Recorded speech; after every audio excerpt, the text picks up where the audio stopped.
There is a correct way to use magic in Elden Ring, and it is the way I use it. So, one of my favorite builds that I probably use most consistently in this game is a magic melee build. Magic, pretty boring when you use it the way most players do, especially most new players. They just use it to ping from far away. Just projectile spells. Series of different projectiles. And projectiles are fine. You know, you saw me open up the video with one of those. One of the cooler ones, the Cannon of Helma. But using just projectiles no matter what, using the spell that buffs the ground you're standing on and just hitting bosses from a mile away, or even worse, in PvP, just having one of your friends fight with a sword while you ping them from afar, being annoying to invaders. I do that every single time. What are you talking about? No, I joke. We invaders actually like the variety. But this is not the correct way to use magic in Elden Ring. The correct way is to have a magic sword in your offhand and to have a real material sword that's magic infused in your right hand. And he knows this because he is perfect. I am perfect. Everything I do is the correct way. Okay. You can do this build at any level, and this video is the proof. These clips, some of them are from years ago, some of them are from a month ago, and they are at wildly different levels. I'm not going to have any stats put up at the video, but you can just tell based on like where we are and the life bar that these are at wildly different rune levels. And the build just works at any level. There is a hot take in the Elden Ring community that I'm going to explain to my wife here that I doubt she has heard before, considering she doesn't really know anything of Elden Ring outside of the stuff I tell her. As far as I know, she hasn't looked up anything online or really watches any YouTube videos that I don't watch, and she doesn't seem to be paying much attention when I'm watching those videos. That's not necessarily true. But there's this take that if you beat the game using magic only, like what I started the video saying, just the projectile magic playstyle, just shooting off big spells at the boss from a mile away, that you didn't really beat the game. Now this take, I don't think many people actually have it. There's a few takes like this, Spirit Ashes beating the game with Phantoms, that I don't think many people actually have this opinion. I think that a lot of players are insecure that they maybe have played the game this way and kind of act as if this is a more common opinion so they can just kind of feel self-righteous and saying, well, actually, I did beat the game. This sounds to me like, you know, when you go to game stores and, you know, you say, oh yeah, I'm a fan of whatever game, and someone always comes and is like, oh yeah? Then mention 3 characters of the game.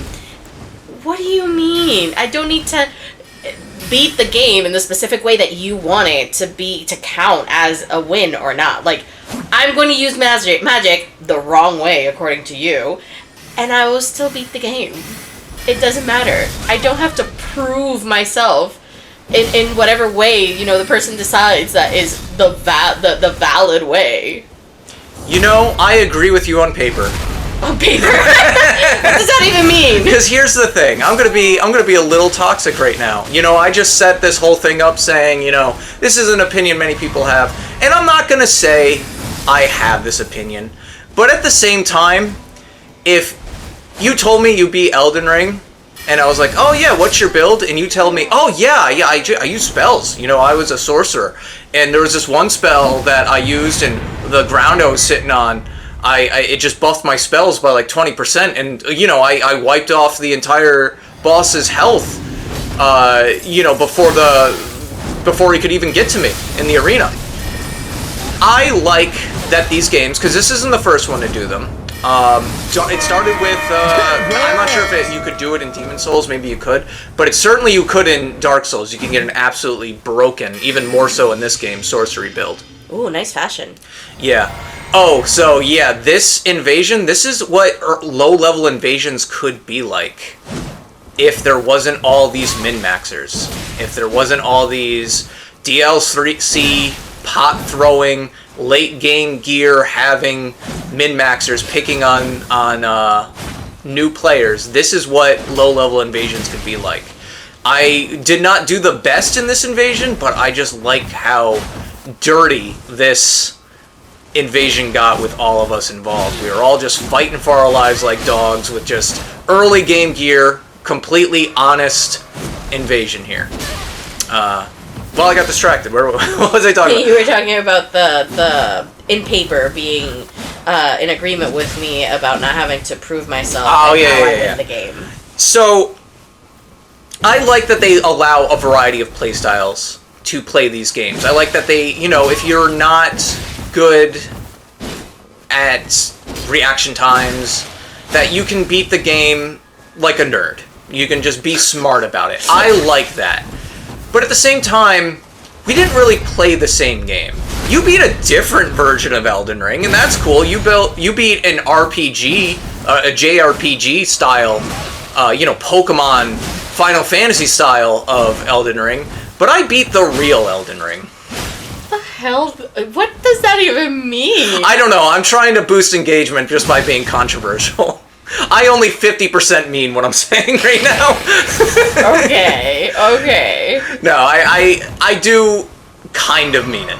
But I will, I've said this in a previous video before, and I do mean this. If you beat the game in co-op or with Spirit Ashes, you beat the game on easy. You have to beat the game solo in order to beat the game on normal. So here's the hierarchy. It goes solo players who engage the boss with a sword and or shield, just fighting it out. And then it goes, after that, mage builds, pachooing spells halfway across the arena, and then it's the dirty, lowly co-opers, beating the boss 2v1, 3v1, using Spirit Ashes. Those are, you know what? You're not even a real fan of Elden Ring. What are you talking about? We've beat every boss in my game 2v1. Oh yeah, did we? Yes! Well, I mean, I beat these bosses. Oh, I see what you're saying. Seems like you were just sitting there and watching me beat these bosses. Okay, I see what you mean. Yeah. Interesting. Rage baiting everybody on the internet and my wife. Interesting. But you know what's the difference? The people in the internet don't cook for you. I do. Yeah. Yeah. Yeah. Hopefully you still do. Rethinking that one, huh?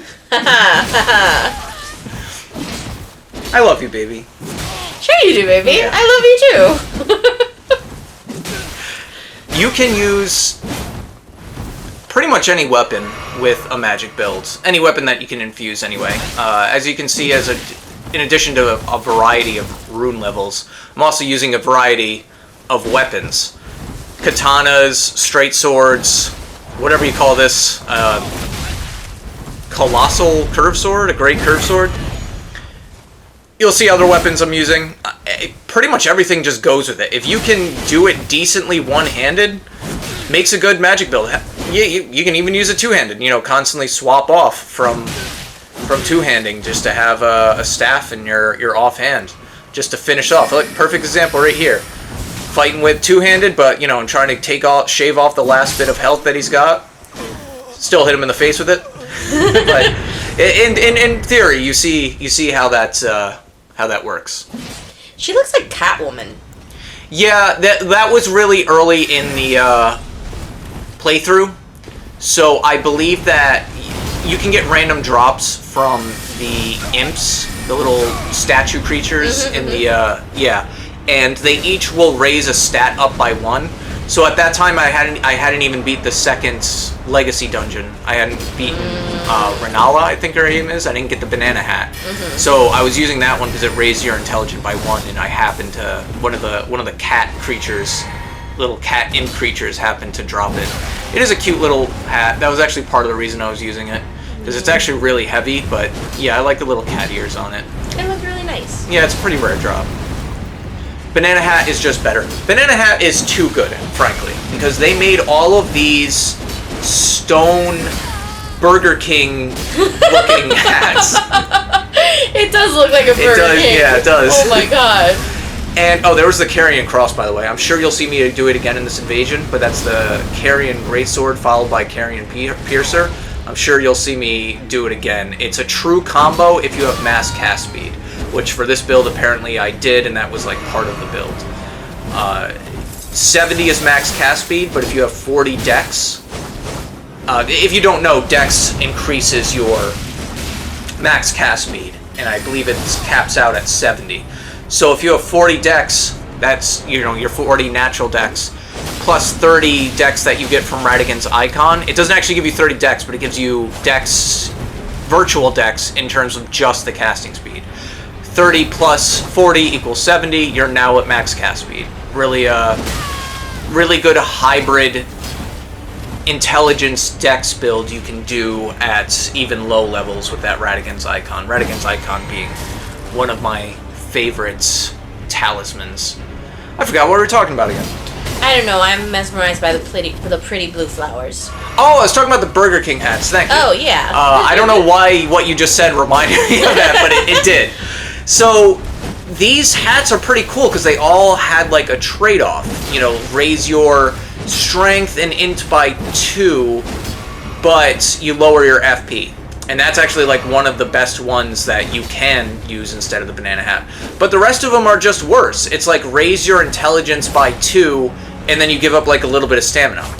And you get all of them right before the boss at Raya Lucaria. And then once you actually beat the boss of Raya Lucaria, you get a hat that just raises your int by 3 with absolutely no downsides. And it's not like it's a bad piece of armor despite that. It actually like raises your non-physical defenses pretty well.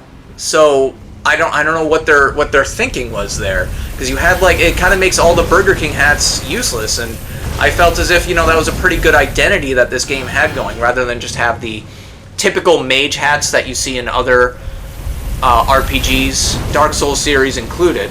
And there's a few of them in this game actually with like Rajir's hat. But, you know, instead of having that, the game had a little bit of identity. You'd be like, oh, they have a Burger King hat on, they're a mage. And you could still think that now, but there's just so little reason to use the Burger King hat over the banana hat. So everyone's just using the banana hat, if they know what they're doing anyway. I think the banana hat's cute and all. I mean, that's why, part of the reason why I use it. Yeah. And the host died, by the way. Sorry. Everybody died. I'm sorry, I was looking at the chariot because, God, I hate that darn thing. Sorry, go ahead. No, yeah, the Raptor of the Mist, that we've talked about it in previous videos. That was a good example of really just using it in co-op. Yeah.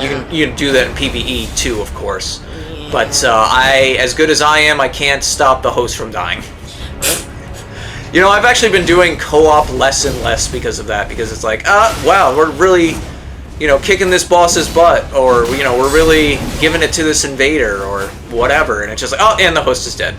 Because no one levels Vigor. You know what, here's a public service announcement for you. Level Vigor. Just do it. It's the most important stat. First thing you should be doing, after getting your, you know, requirements up to use your weapon, first thing you should be doing is trying to get your Vigor to 40 in any playthrough. That's the first thing you should be doing. Why 40? Because 40 is like, you get a huge boost in each stat you put in up until 40. Like, you get a lot of points. But after 40, there's a bit of a drop-off. And after, like, level, I don't know, 70? 70 to be safe, but honestly, level 60. You should then be getting up to your Vigor to 60 as quick as possible. Because, like I said, there's a little bit of drop-off after 40, but it's still worth it. It's the most important stat.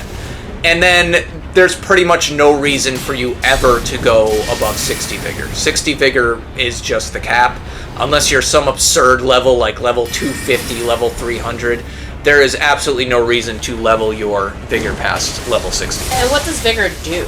Oh, Vigor just increases your HP. I forgot, even though she's playing Elden Ring, I handle the builds, because as you can tell from how much I talk about it and a variety of builds you see in my videos, I like making builds. It's a really fun component of this game that I really like. And he's daddy and I'm baby. Yeah. So Daddy takes care of the builds. Exactly. Yeah. And baby takes care of the flowers. Yeah. She sure does. It's a good trade-off. She has that job down. Yeah. Yeah, so it's just funny that she's most of the way through the game and she's like, what does Vigor do? Yeah. But yes, Vigor, very important. I am so sick of, even as an invader, I'm like, oh, cool. I'm fighting people and I might be fighting like a phantom or two, and then I'm like, oh, the host is trying to get in on this, and I kill him in 2 hits. Like, he's just dead. I just delete his life bar because he didn't level up Vigor. I don't care if you're a mage, people are going to get up in your face sometimes. And another reason why playing that way is incorrect. If you're dying in 1 hit, then you're just brute forcing the boss and or PvP. You're just like, oh, I sure hope I don't get hit, and I don't have a plan B if I do get hit, because I'm just dead immediately. Play the game correctly. The way I do it. Why? Baby, why? Because you're perfect. Because I'm perfect. Oh my god. Because I'm perfect. I want to let everyone know that I am only doing this statement in regards to Elden Ring, because baby, I love you. What? I love you so, so much. But we are not perfect. I don't know who this we... You and me. Who this we is. You and me. I love you, but no. Those man eyes are manning, you know? So no. You want to explain to me what man eyes are? It's in her head because it happened right before this video started. So you know, when you are looking for something and you're looking directly at it, but you can't see it, and it's not until you go to your girlfriend, your wife, your mom, and you ask her, you know, where is this thing? And she says, it's right there.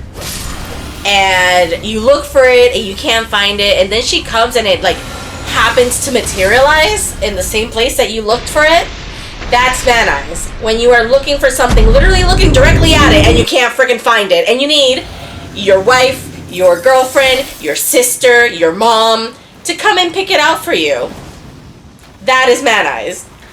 And my baby got a chronic case of man eyes. Yeah, I got it pretty bad. It's a full-on disability.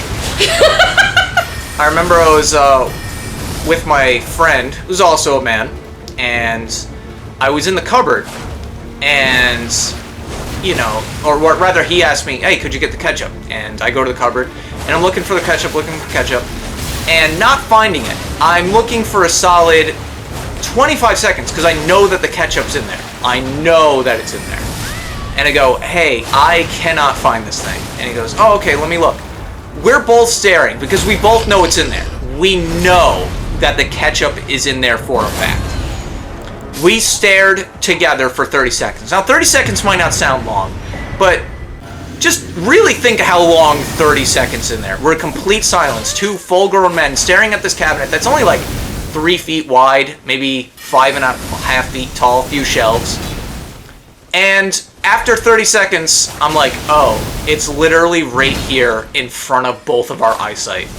Like, not behind something. Like, directly square, right in front of everything else that was in the cupboard. There was the ketchup. Wait, wasn't your female friend the one that pointed it out? No. Okay. It was just the 2 of us there. Jeez. Nope. I mean, you're probably thinking of another story where there was 2 men and a woman had to come in and find it. Yeah. I'm sure that story has happened to me multiple times throughout my life. Yeah. Because, yeah, it's man eyes. So there is actually an evolutionary reason behind this. This has nothing to do with Elden Ring, but we're still going to talk about it. I mean, actually, I can circle it back. So I'm going to tell my story, and I'm going to circle it back, and you're going to be really impressed. So, obviously not everybody's the same way.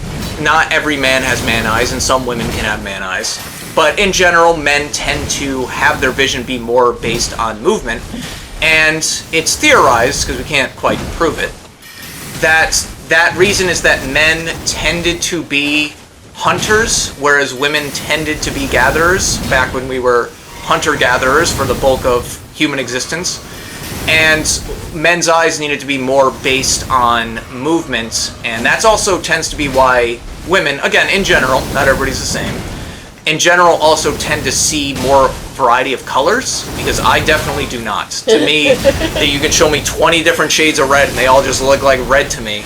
And many women will look at it and go, these are completely different colors. Same thing, because, you know, they had to pick different berries, you know, ones that would kill you and ones that wouldn't. And this actually does affect video games, because while people in general, you know, there doesn't tend to be too big of a disparity between the skill of men and women when it comes to video games. When it comes to certain video games, men tend to dominate more, like shooters, because our eyes tend to be more based on movement like that. I suck at shooters, though, so this is just kind of a general rule. I also just don't like them, which is why we're playing Elden Ring and not, I don't know, Rainbow Six Siege or Call of Duty. I actually don't even know what the popular shooter is right now. Do you know what the popular shooter is right now? Baby, I don't even know what day it is. No, I don't know. I don't know the popular shooter. Yeah. I think Rainbow Six Siege is like a game that's fairly old, but is still like always popular, similar to like Super Smash Bros. Melee. I don't even know what that is. And you know that the video game I've been watching is Sort Them Ducks. So, yeah, no. Yeah, my baby's mad that you can't get that on PlayStation. I am so frustrated with that. You can only get it through Steam, and you can't get Steam online. You have to download it. We don't have a computer that, you know, can support that. And then on top of that, we were looking at the Steam Cube. What the hell? The Steam Machine? The Steam Machine, yeah. And it's a pretty big disappointment. It's $1,000 for what is essentially just an okay gaming PC. But like the reason I switched to consoles, because I spent, this was years and years ago, so now it's worthless, but I had like a $2,000, I spent like two grand on a gaming PC. And I played it for a few years, but it just wasn't for me. I was so sick of, like, literally a third of the time I would buy a game, it's, even though I'm buying it, you have it available on your storefront, it's like, and I have a great PC, at least at the time I did, and it just can't run it. Like, the community has to come up with a patch to run your game, then why did you sell it? The amount of maintenance that PC takes, it's just not for me. So I was hoping that the Steam Machine would just basically be a console that could run Steam, but it just seems to be basically a PC, and it's $1,000, and I'm not spending $1,000 on a game console. If I was going to, I would spend it on the new PlayStation Pro. I'd rather spend it on that than the Steam Machine, so that means disappointing. That means that baby can't play Sort Them Ducks, and she can't sort 4,000 rubber duckies into very organized shelves for display. Yeah, and I can't play Slay the Spire 2. It's been out. I love Slay the Spire. In fact, probably in the past 2 years, I've probably played more Slay the Spire than I have Elden Ring. Yeah. And I really want to play the sequel, but it's probably not coming to PlayStation for like another year or two. You actually might see Slay the Spire on this channel, actually. Maybe there's actually a market for that, like a thirst for that, because I know I stopped watching every Slay the Spire YouTuber once Slay the Spire 2 came out, because they were all playing Slay the Spire 2, and I didn't want to be spoiled on it, so I just had to stop watching them. So there's probably a hunger, for lack of a better word, for people who want to watch Slay the Spire 1 content, so maybe I can give that to people. So my favorite spell in this game, not even just favorite sorcery, my favorite spell in general, you see me use it a lot, and it's actually part of the reason why int melee builds are something I go back to so much, is Carrion Piercer. I just love it. It's so simple, just because so often, you know, that it just fills a need that so few things do, which is just, there's something I want to hit in front of me and they're just a little bit out of range. And it hits hard, and you don't need to move like a lot of Ash of Wars because, you know, Sword Dance and Bloodhound Fang... No, not Bloodhound Fang. Piercing Fang. Kind of do the same thing, but you move with it. And you don't always want that. It's kind of better just to keep your feet planted and hit the enemy from afar. Good in PvP, mostly, but it's also good in PvE. Just love it. Definitely my favorite spell in the game. So you'll see in this clip, as well as several other clips in this video, I am using a magic-infused Uchi Katana. And you're welcome. Because I'm not using... You know what? It would just make more sense to use other than that? Moonveil. The most broken weapon in the game. And just... There's no excuse not to use it. Literally the only reason I'm using a magic-infused Uchi Katana over Moonveil is because Moonveil isn't fair.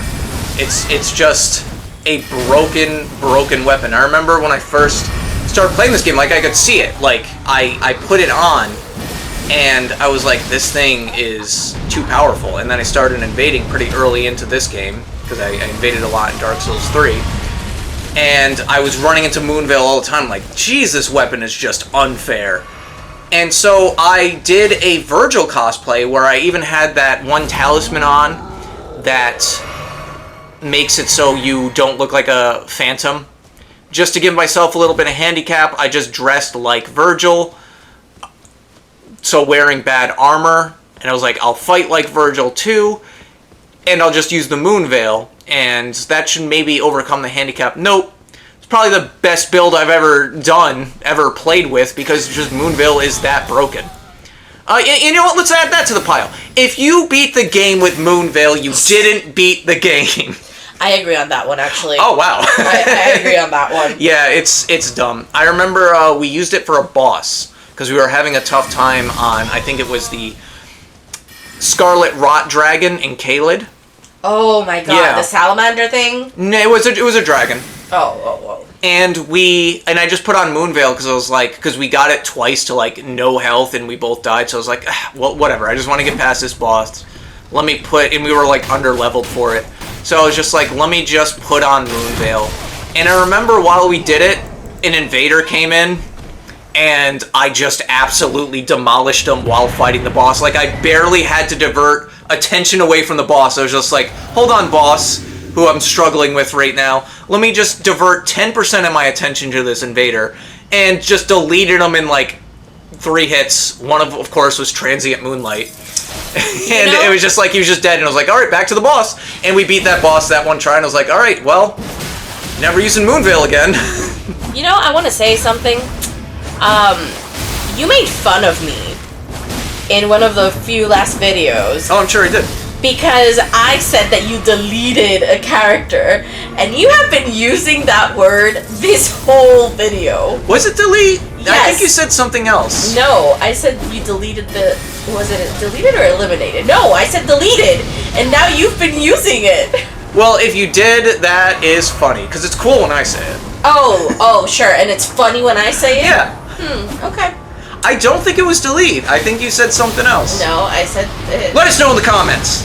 what did I say last video or 2 videos ago? Was it delete or maybe it was delete. It was delete. You deleted it's, you know, I'm bringing it back. Oh, now you're bringing it back after you make It's a callback. Yeah. Okay. That's what bullies do. And you sure are a bully. Yeah. Yeah. This must be the most useless blue of all time. He has done so little, and I'm just absolutely comboing him over and over again, and he's just swinging at nothing, just R1ing at the air over and over and over again. He might be a new player. You don't know. He probably is. I think this was the first ever invasion I did with Milady. Oh. And Milady, I'm trying not to use it very much, so you probably won't see it in any future videos. It's not Moonveil overpowered, it's not Vike's War Spear overpowered, it's not Double Poke overpowered, but it's pretty close. In skilled hands, Yeah, and by skilled, I don't even mean like, you know, a god at this game. Just even a novice. If you know what you're doing in PvP, it's pretty... it's a monster to deal with, so I'm trying to get away from it. Even in our playthrough that we're doing together, this is actually the build that I was using for the playthrough that we did together. This is the Black Mage build. I think I'm going to switch it out. Yeah. So there'll probably be a few more clips when we upload part 2 to our playthrough that we're doing together. But after that, I'm going to try to not use this weapon anymore. It's just a bit too powerful. Alright, that's the end of the video. Say goodbye. Bye!